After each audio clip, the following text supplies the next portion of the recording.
Elbet bu yürek buna da alışır. Sevenlerin kaderinde hasret çekmek büyük harfle yazılır. Her gidenin yerine yeni zalim bulunur.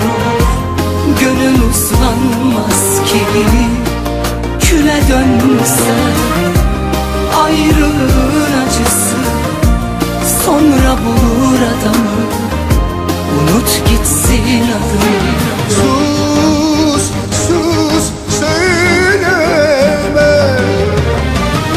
Kendini yerden yere vurmalısın. Kalbini yakıp ateşe atmalısın.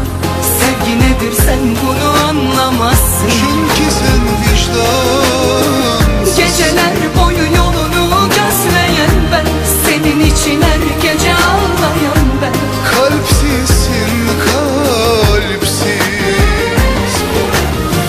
Kendini yerden yere vurmalısın. Kalbini yakıp ateşe atmalısın. Sevgi nedir sen bunu anlamazsın. Çünkü sen vicdansızsın. Geceler boyu yolunu gözleyen ben, senin için her gece ağlayan ben. Kalpsizsin, kalpsiz.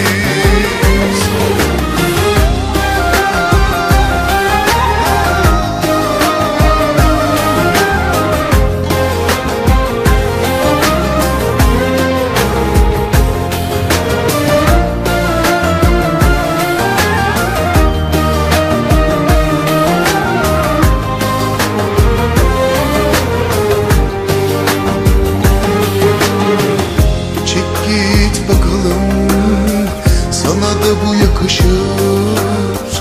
Elbet bu yürek buna da alışır. Sevenlerin kaderinde hasret çekmek büyük harfle yazılır. Her gidenin yerine yeni zalim bulunur.